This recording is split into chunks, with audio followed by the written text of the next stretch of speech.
അലീന തിരിച്ചെത്തുകയാണ് വീട്ടിലേക്ക്. അപ്പോൾ ബെല്ലടിച്ച് വാതിൽ തുറന്നപ്പോഴേക്കും ബബിത ഞെട്ടിപ്പോയി. അലീന ഇപ്പോൾ വരുന്നത് പ്രതീക്ഷിച്ചിട്ടില്ല ബബിത.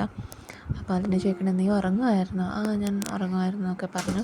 നീ എന്തിനാ ഇങ്ങോട്ട് വന്നേ? അതെന്താന്നൊക്കെ ചോദിക്കണ്ട. അത് നീ അമ്മയോട് ചോദിച്ചിട്ട് വന്നത്. അമ്മ പറഞ്ഞു നിന്നെ ഈ വീട്ടിൽ കയറ്റണ്ടെന്ന്.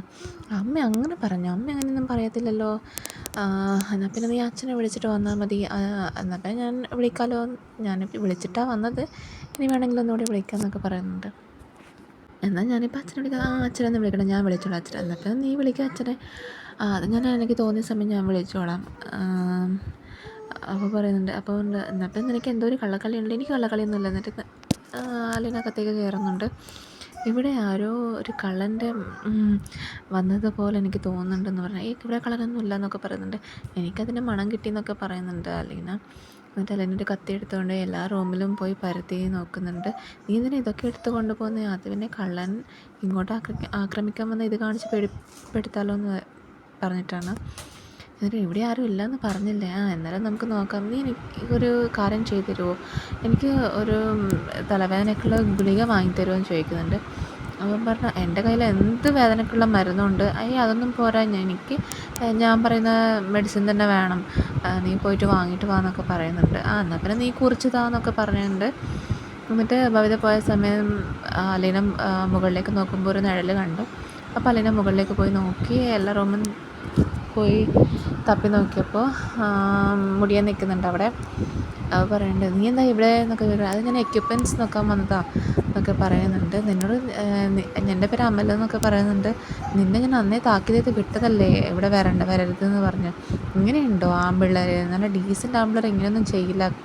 കള്ളക്കാമുകം വേഷമൊന്നും ഇട്ടിട്ട് വരുന്നില്ല എന്നൊക്കെ പറയുന്നുണ്ട്. അപ്പോൾ ബബിത വന്നിട്ടുണ്ട്. ഇവിടെ എന്താ പ്രശ്നം? ഇവിടെ ഒരു പ്രശ്നവും ഇല്ല. നീയല്ലേ പറഞ്ഞു ഇവിടെ ആരും ഇല്ല എന്ന്.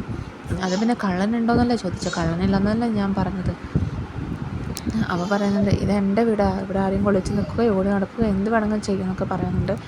അത് ഈ വീട് എൻ്റെ അച്ഛൻ്റെ വീട്, എൻ്റെയും കൂടി വീടാണ്. ഇവിടെ അങ്ങനത്തൊന്നും നടക്കില്ല എന്ന് പറയുന്നുണ്ട്. നീ വേണമെങ്കിൽ എന്ത് വേണമെങ്കിലും ചെയ്യുമെന്നൊക്കെ പറയുന്നുണ്ട്. അപ്പോൾ അലീന പോയി വേഗം പോയി ബാലേന്ദ്രനെ വിളിക്കാനുള്ള ഇതാണ്.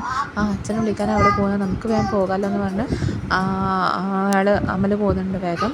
അപ്പം ഞാനും നില കൂടെ വരും. ഓക്കേടാ എന്നൊക്കെ പറഞ്ഞിട്ട് ബൈക്കിൽ വേഗം പോകുന്നുണ്ട്. അലീന പറയുന്നുണ്ട്, നീ എവിടേക്കും പോകുന്നില്ല എന്ന് പറഞ്ഞാൽ അലീന ബബിതയെ തടഞ്ഞു നിർത്തി.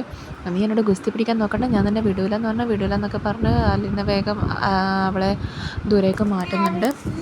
അപ്പോഴേക്കും അവനെന്നെ ചൂലെടുത്തിട്ട് ഓടിക്കുന്നുണ്ട്. ഞാൻ വേണമെങ്കിൽ നിൻ്റെ കൂടെ വരാടോ എന്നൊക്കെ പറഞ്ഞിട്ട് അമൽ വേഗം ബൈക്ക് എടുത്ത് പോകുന്നുണ്ട്. അപ്പോൾ അലീന ബബിതയോട് പറയുന്നുണ്ട്, ഇതൊക്കെ മോശമാണ്, ഇതിങ്ങനെയൊന്നും ചെയ്യരുതെന്നൊക്കെ പറയുന്നുണ്ട്. പിന്നെ നീ എൻ്റെ അനിയത്തിയ, എനിക്ക് പറയാനുള്ള അവകാശമുണ്ട്.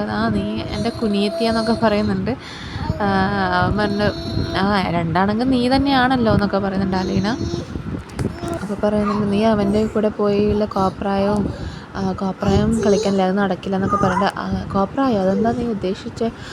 നീ ചെയ്ത കാര്യങ്ങളല്ലേ ഞാൻ പറയുന്നു. അപ്പോൾ ബബിത പറയുന്നുണ്ട്, എന്നെ അവൻ കല്യാണം കഴിക്കുമെന്നൊക്കെ പറയുന്നുണ്ട്. അപ്പോൾ ബബിത പറയുന്നുണ്ട്, അവൻ എന്നെ കല്യാണം കഴിക്കും. എന്ത് ഈട ഉള്ളത് നിന്നെ കല്യാണം കഴിക്കുമെന്ന് പറയുന്നത്? അവൻ എന്തുള്ള, അവന് വീടുണ്ടോ? അവന് അച്ഛനും അമ്മയും എന്താണെന്ന് എനിക്കറിയോ? നീ ആരാ? നിൻ്റെ വിചാരം? നീ ബാലചന്ദ്രൻ വേണ്ട മകളാ, പഠിച്ചിട്ട് ഏതോ വലിയ നിലയിലെത്തേണ്ട അവളാ നീ ഇങ്ങനെയൊക്കെ പറയുന്നതെന്നൊക്കെ പറയുന്നുണ്ട്. അപ്പോൾ പറയുന്നുണ്ട്, അപ്പോഴാണ് ഈ കല്യാണത്തിൻ്റെ കാര്യമൊക്കെ പറയുന്നത്. നീ ഇപ്പോൾ അവൻ്റെ കൂടെ പോയെന്ന് വിചാരിച്ചിട്ട് എനിക്കെന്താ? ഞാനതിന് നിന്നെ തടഞ്ഞു നിർത്തുന്നത്? എനിക്ക് ഒരു പ്രശ്നമില്ലല്ലോ. നീ അങ്ങനെ പോകേണ്ടവളാണോ എന്ന് നീ തന്നെ ചിന്തിക്കുന്നൊക്കെ അലീന പറയുന്നുണ്ട്. അലീന ഓരോ പറഞ്ഞ് ഉപദേശിക്കുകയാണ് ചെയ്യുന്നത് ബബിതയെ. പക്ഷെ ബബിതനെ അറിയാലോ ഒന്നും വിട്ടുകൊടുക്കാത്ത ടൈപ്പാണെന്നുള്ളത്. എന്നിട്ട് അലീന പറയുന്നുണ്ട്, ഞാൻ വേണമെങ്കിൽ അച്ഛനെ വിളിച്ചിട്ട് പറയാൻ ഇതില്ല. അച്ഛനെ വിളിച്ചിട്ടൊന്നും പറയണ്ട എന്നൊക്കെ പറയുന്നുണ്ട്. അത് കഴിഞ്ഞ് കൃഷ്ണമോള് വരുന്നതാണ്. കൃഷ്ണമോള് വന്നിട്ട്, അലീന ചേച്ചി എപ്പോൾ എത്തി? ഉച്ചയ്ക്ക് മുന്നേ എത്തിയെന്ന് പറയുന്നുണ്ട്. പിന്നെ മോളെ, എൻ്റെ ഡ്രസ്സൊക്കെ ആരാ മോളെ കീറി വെച്ചത്? എൻ്റെ ബാഗിലുള്ള എല്ലാ ഡ്രസ്സും കീറിയിട്ടുണ്ടല്ലോ. കീറാനോ? അതെങ്ങനെയാണ്? എവിടെയുള്ളത്? ചേച്ചിയുടെ റൂമിലാണോ ചോദിക്കുന്നുണ്ട്. എന്നിട്ട് കൃഷ്ണമോൾ അതൊക്കെ എടുത്തിട്ട് നോക്കുകയാണ് ചെയ്യുന്നത്.